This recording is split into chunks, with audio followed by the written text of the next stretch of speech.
Você já ouviu falar de um deserto que vira mar todo ano? Pois é.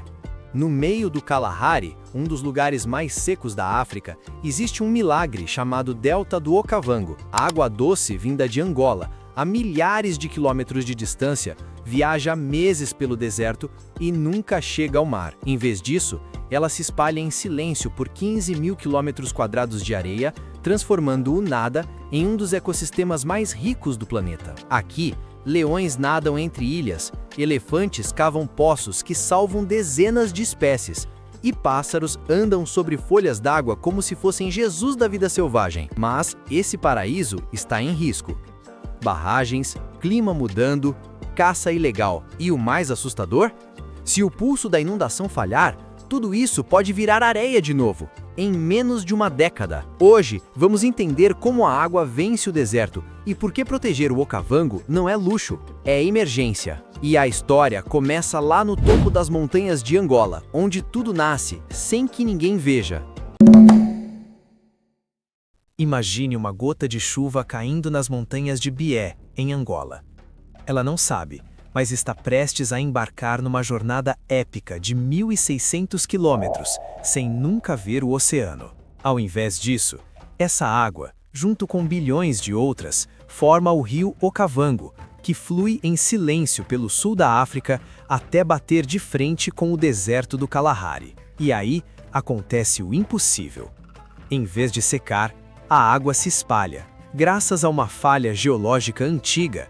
Uma rachadura na crosta terrestre com 20 milhões de anos, o rio não consegue seguir em frente. Então, ele desiste do mar e escolhe a areia, inundando até 22 mil quilômetros quadrados, numa dança lenta que leva 6 meses para completar.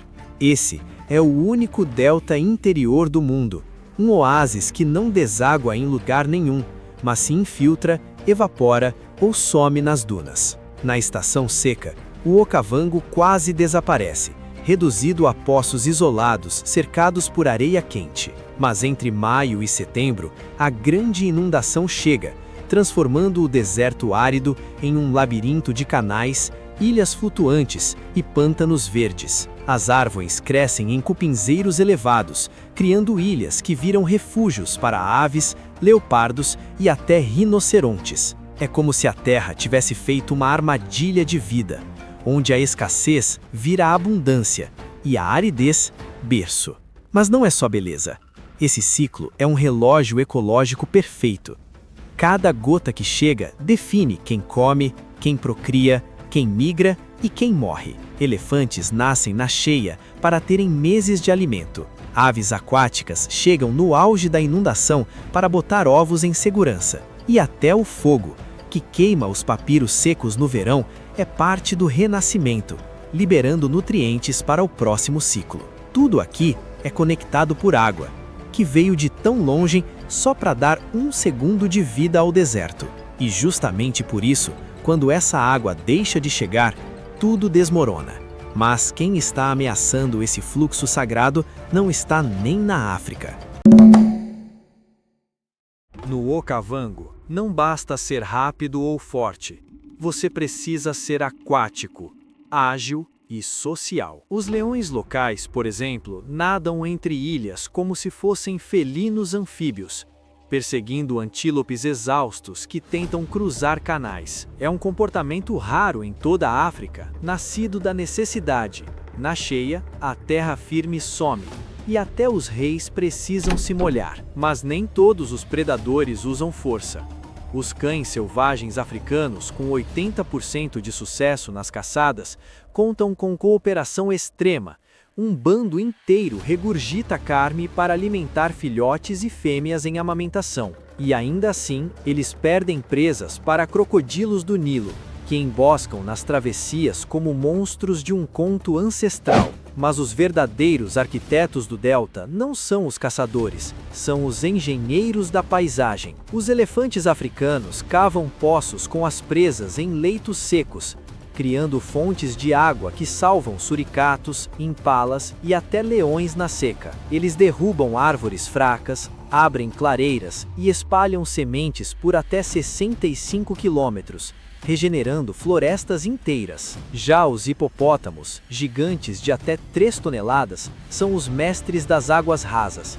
Seus movimentos criam rodovias submersas que direcionam o fluxo da inundação, oxigenam os pântanos e até viram refúgios para peixes. Até os crocodilos, ao se moverem, cavam canais que persistem por anos, provando que até os predadores mais temidos ajudam a construir o paraíso. E no meio disso tudo, há quem desafie a gravidade. O jassanã africano, apelidada de pássaro Jesus, tem pés enormes e palmados que lhe permitem andar sobre folhas de lírio flutuantes, como se o pântano fosse seu tapete mágico. Ele remove cascas de ovo do ninho para não atrair predadores, um cuidado quase humano. Até os antílopes se adaptam.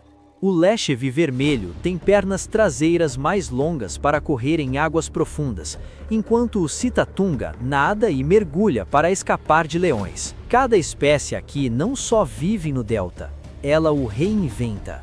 Mas quando a água recua, a sobrevivência vira um jogo de xadrez mortal, e é nesse momento que os mais fracos revelam sua força mais secreta. No Okavango, o tempo não é medido em dias ou meses, é medido em litros de água. A grande inundação não chega como uma tempestade, mas como um suspiro lento. 4 a 6 meses depois das chuvas em Angola, a primeira onda avança pelo deserto, 1 centímetro por hora, renovando a vida à medida que avança. É nesse momento que tudo muda. Elefantes nascem, aves migram, peixes desovam e leões perdem o domínio, porque na água, até o mais feroz predador vira presa em potencial. A inundação não é caos, é um sinal, e todos sabem como respondê-lo. Na estação seca, o delta se contrai. Poços isolados viram arena de sobrevivência, onde búfalos, zebras e impalas se amontoam, e leões, hienas e cães selvagens aguardam nas margens. É aqui que a cooperação vira arma. Manadas de búfalos formam fortalezas circulares, com filhotes no centro e machos armados nas bordas. Até os gansos do Egito se juntam a bandos de antílopes. Seus olhos afiados servem como alerta antecipado contra leões. Mas quando a primeira gota da cheia chega, o jogo vira de cabeça para baixo. Presas se dispersam, predadores perdem vantagem, e a água se torna o novo território. E no verão, quando o calor aperta e os papiros secam, o fogo entra em cena. Incêndios naturais consomem a vegetação morta, mas não destroem, liberam nutrientes que preparam o solo para a próxima inundação. É nesse momento que aves como os abelharucos carmesins cavam ninhos em barrancos, criam filhotes e migram antes que a seca volte.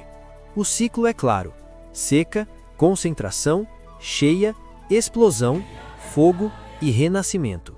Nada é estático. Até o curso da água muda a cada ano, criando novos canais, soterrando ilhas, redirecionando o destino de quem vive ali. É um ecossistema feito de movimento, onde parar é morrer. Mas agora, algo está quebrando esse ritmo perfeito. E não é a natureza, é a gente. Por mais mágico que pareça, o Okavango não é imune ao mundo moderno, e a maior ameaça não vem do deserto, vem de cima. Em Angola, planos de barragens e desvios no rio Cubango ameaçam cortar o fluxo de água que alimenta o delta. Só uma represa mal planejada pode reduzir a inundação em 20%, o suficiente para transformar pântanos em poeira e deslocar 200 mil animais em poucos anos. E o pior, essas decisões são tomadas a milhares de quilômetros de distância, por gente que nunca viu um leão nadar, mas há mais. As mudanças climáticas já estão alterando o regime de chuvas nas montanhas de Angola. Estudos mostram uma queda de 10 a 20% na precipitação nas últimas décadas, o que significa menos água, menos cheia, menos vida. Na prática, isso se traduz em poços que secam antes do tempo, filhotes de elefante que morrem de sede e manadas que não conseguem retornar a tempo. Além disso, o turismo descontrolado e a expansão agrícola nas bordas do delta fragmentam habitats, estressam espécies sensíveis como os cães selvagens e aumentam conflitos com comunidades locais. E a caça furtiva, embora menor que em outras regiões, ainda ameaça rinocerontes e elefantes, não por necessidade, mas por um mercado ilegal que valoriza chifres e marfim mais do que vidas. Mas nem tudo está perdido. O Botsuana, em parceria com Angola e Namíbia, criou o Acordo Ocacom, que protege o fluxo do rio e monitora a qualidade da água. Comunidades locais, como os Baiei, usam barcos tradicionais, Makoro, em um ecoturismo de baixo impacto que gera renda sem destruir o ecossistema. E tecnologias como sensores de água em tempo real e drones anti-caça estão ajudando a proteger esse paraíso com ciência e respeito, porque o Okavango não é só um tesouro natural. É um lembrete de que a água, quando respeitada, vence até o deserto mais implacável. Mas o que garantirá seu futuro não é tecnologia, é escolha. E é justamente sobre isso que vamos falar agora. Pare um segundo e pense. Quantos milagres a gente já deixou virar areia? O Okavango não é um acidente da natureza.